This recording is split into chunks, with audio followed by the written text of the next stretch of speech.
Yeah, right? Yeah. Okay, so I got a call from the hospital, and they found a new tumor in my chest, and they still don't know about my arm. So I'll be getting a biopsy, they'll call me later, and then I'll hopefully know. But I guess I'm releasing all of this trauma. Fourth chakra, fourth chakra, fourth chakra, it's all here. So, anyway, you've got a bunch of handouts. So, very important that you understand. So when I talk about this being the medical symbol and medical doctors not knowing why, it is because it is trauma, emotional, child birthing, conception, stuff before you even had a body that was being created in the womb that then created the physical body. All of that is being weaved into your little baby self when you're created.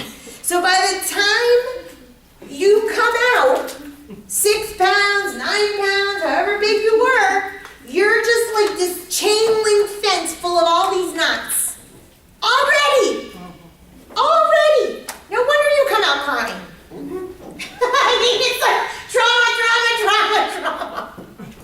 Especially when you find out who you're born to. And then you find out. Exactly. You have no choice in that one. Exactly. That, we were talking, you missed class Tuesday, but I mentioned you, and we were talking about like how difficult it is, or I was talking specifically about Paula, but then I mentioned you, how difficult a trauma that is, that you're supposed to have these parents that provide safety and security, and then how do you like sort of deal and accept that you're supposed to be protected and safe with them, but they really are harming you? How do you like solve? I mean, that's a really difficult one to solve. That affects second chakra, and she specifically said she didn't want kids.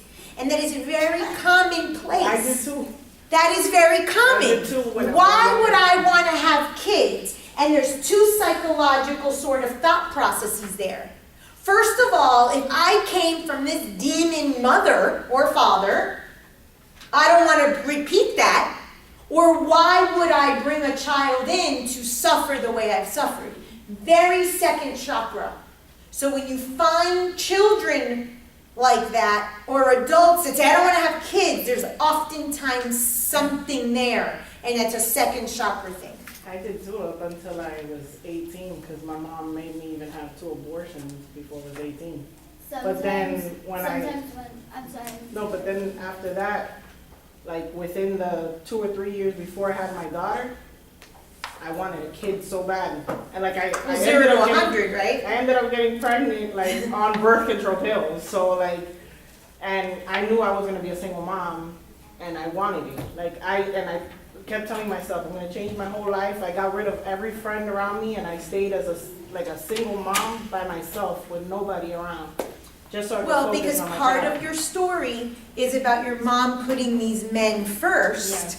Yes. So she was like, I have to do it differently. Where usually we just do the opposite. Yeah, I had it hard.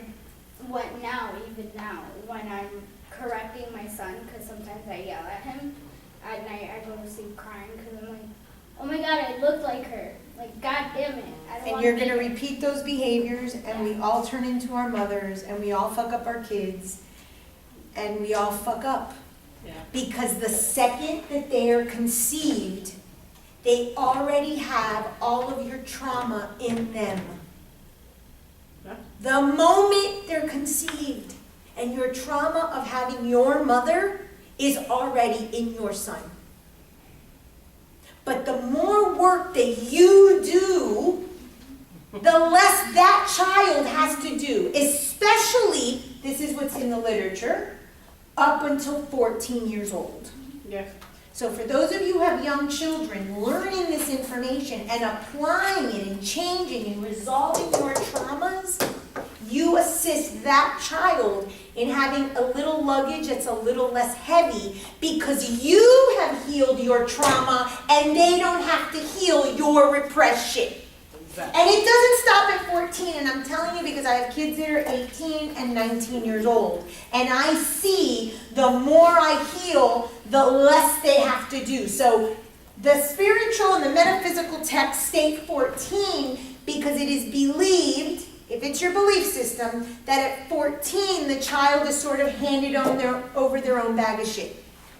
But that does not mean that what the parents do, especially mom, it does not impact the trauma of your child. Because remember that the trauma inherited at conception is your trauma. They're just here to reflect what you kept repressed. So if you get it out, they all of a sudden, they're chain link fence, and then you're like, oh my God, my kids changed so much. Oh no, you changed. Yeah. That forced them to change because we're all one and connected and mirroring one another.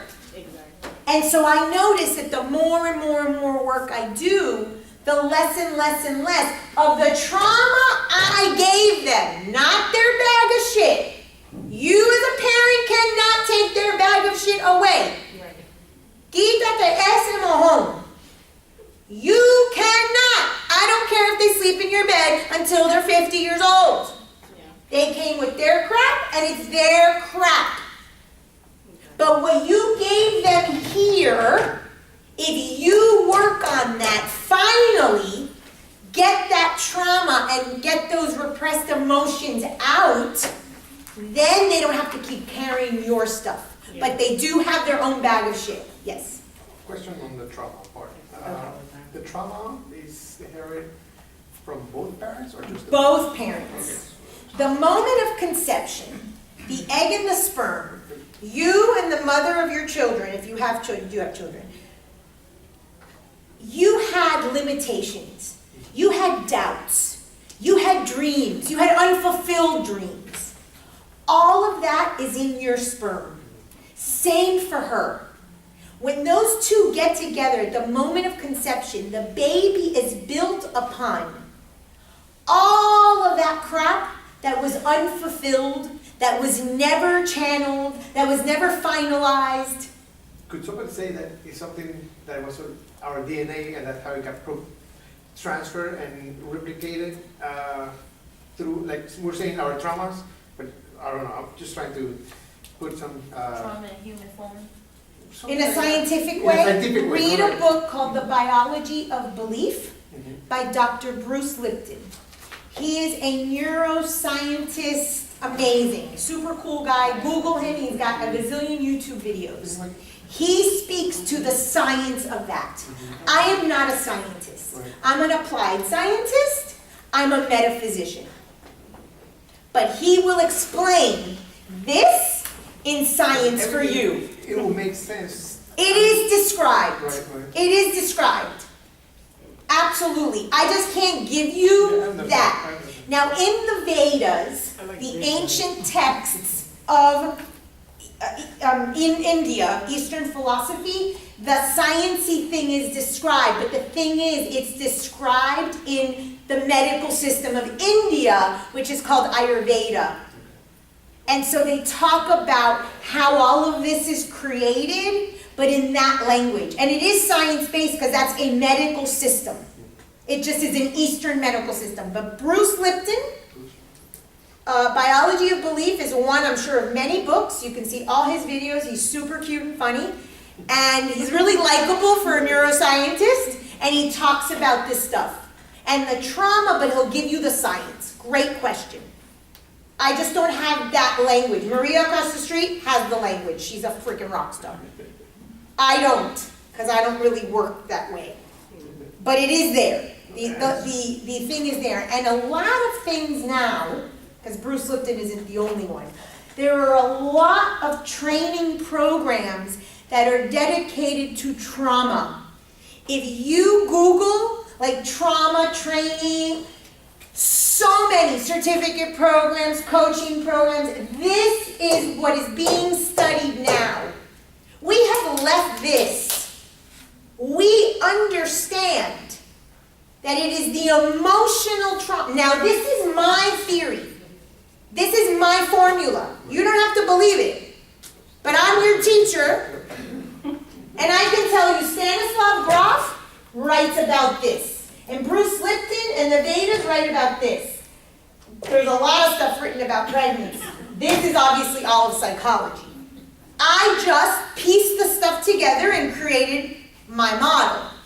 So I refer back to these things. But there is so much research and so many courses now on emotional trauma and how trauma is stuck in the cells. I have a girlfriend who lives in Massachusetts, and she's like a yoga teacher and really into that, and she has like had a lot of illness, had so many cancers, so many problems, and she's in this program that she's studying just trauma and how yoga releases a lot of that trauma. Because when you breathe, one of the things you do, and it was interesting because when I went the other day to get the biopsy of Baptist, it was really interesting to get that kind of position. I know more and more are like that. The lady's like, okay, I'm putting in the needle. I want you to breathe. You could tell, obviously, that she had some yoga training. She was using pranayama. And she goes, you're going to take your breath and you're going to put it towards the breast, and you're going to breathe through, and that's what's happening. When we use the breath and we send it to the pain, you can actually unchain your trauma with breath. Thousands and thousands of years. I have a girlfriend who's a yogi, and she studies in Kripalu in Massachusetts. And she was going for more advanced training, and we were actually talking about this. She was telling me that in the middle of one of her trainings, her back went out. She was able, through just breathing, resolve that.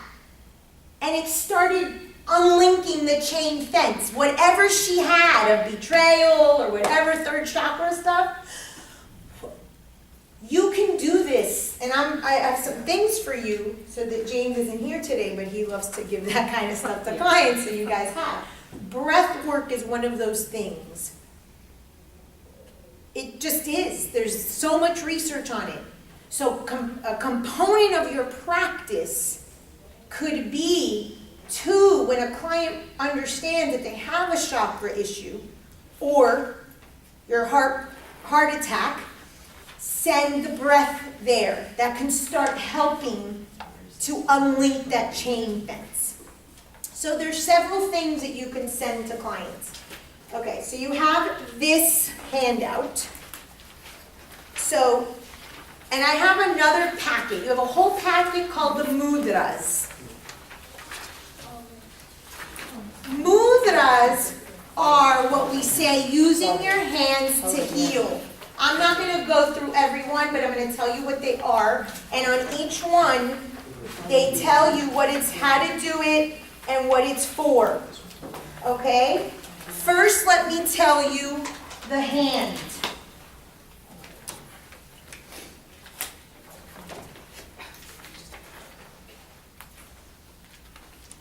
This is your thumb, and this is your pinky. This is the earth, Akash, air, fire, water. Same thing with the chakras. Earth, water, fire, air, Akash. 5 to 1. Remember that your body's symmetrical. What did I say about in the sky, the rainbow? We have a rainbow in us. There is a metaphysical law called the Law of Correspondence. As within, so without. We are a microcosm of the universe. That's why man know thyself, and you will know the wonders of the universe. Because you are the universe. You know that. You know that, you know you. That's all metaphysics is. I am a metaphysician. Okay? This is representative of the chakras. So in your mudra packet, and mudras are hand gestures. The most common one is called the Vishnu Mudra, where you put the Akash or the ether finger with the air.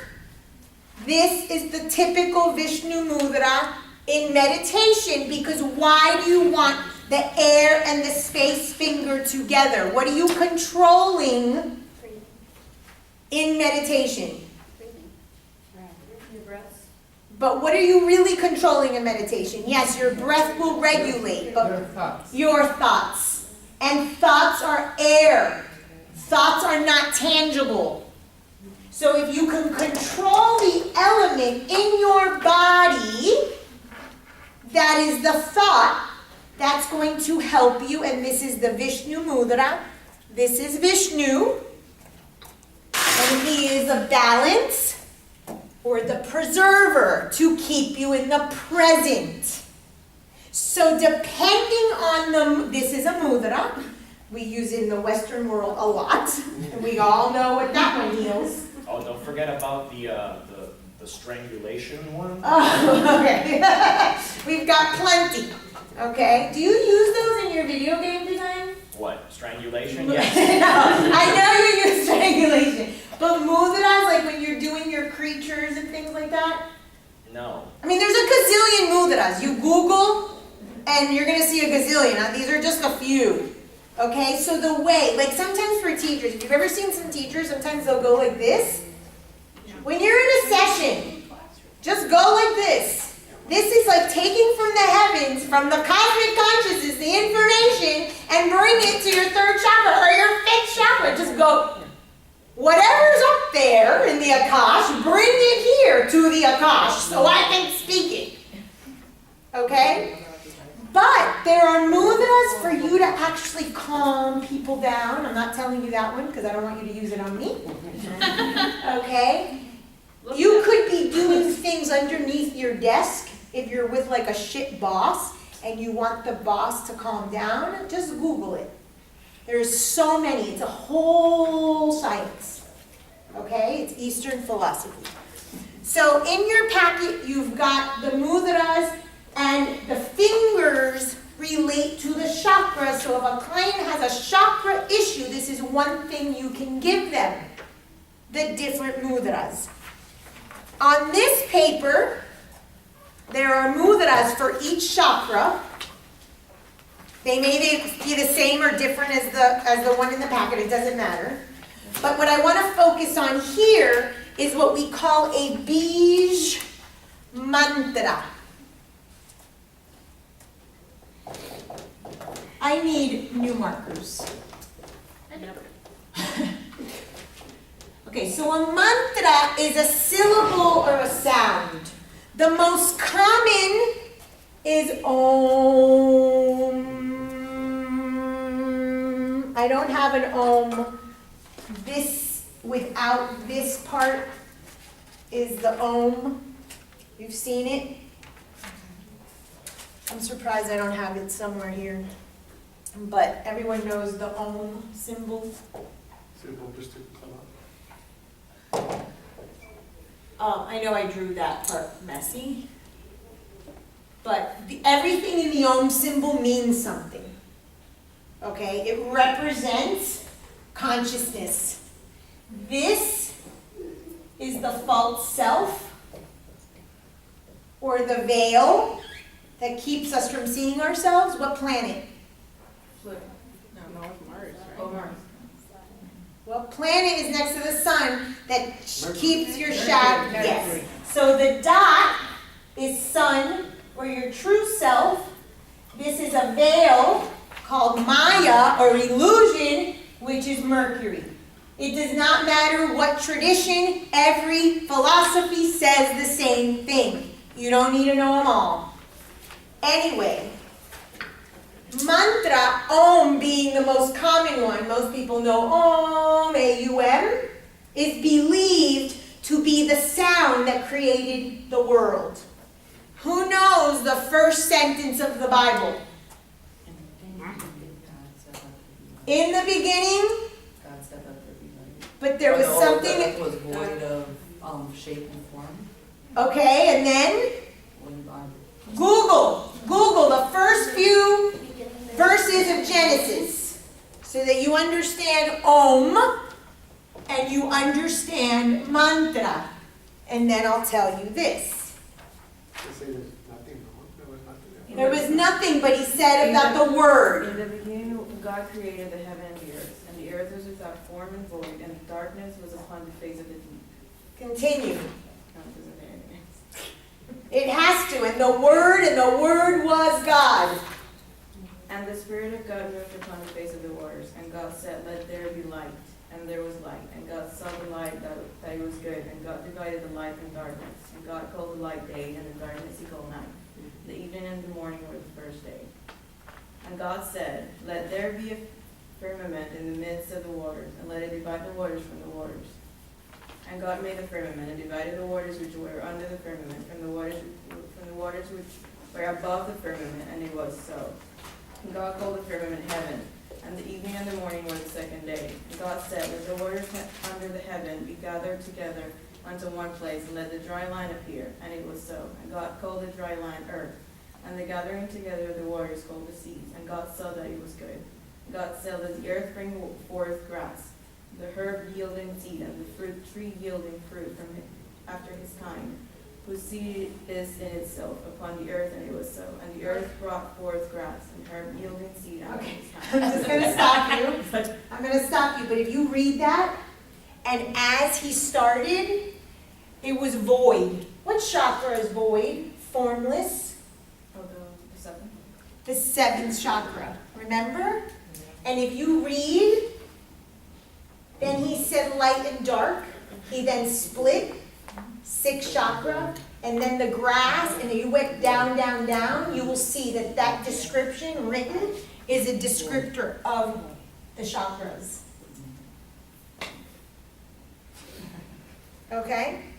But what I was waiting for, and this I just Googled, and the word was God. It says John 1:1 is the first verse in the opening chapter of the Gospel of John. New International and other versions of the Bible, the verse reads, "In the beginning was the Word, and the Word was with God, and the Word was God." The word Om is like God. When you say Om, you are creating. You are manifesting the world, just like in the beginning of the Bible, where he starts creating the world. It was formless, people, seventh chakra. We talked about this. Then it goes down. That's why there's no element. Then there's the heavens, the Akash. And then there is air and fire and water and then the earth. If you read that, you will line it up with the chakras. We are created with the Word of God.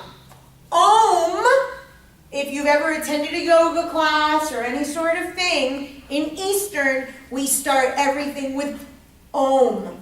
This is called a mantra, because what we're trying to do is come into manifestation and create whatever the purpose of the class is, or the yoga class, or the lecture, or whatever. I don't start here, but in our Ayurveda school, we start always with Om, because it's part of the Eastern tradition. Here we don't do that. You're free to do that. You could do that with your clients. The client never even has to hear it. You can start, if this is something you believe in, you can close your eyes before the client even gets there. Or you can just sit in a moment and you can say Om. If you believe in that, you are allowed to do that. You just cannot push that on clients. But you are free to be the practitioner you want to be. So, there is not only one mantra. There is actually bij. The word bij means seed.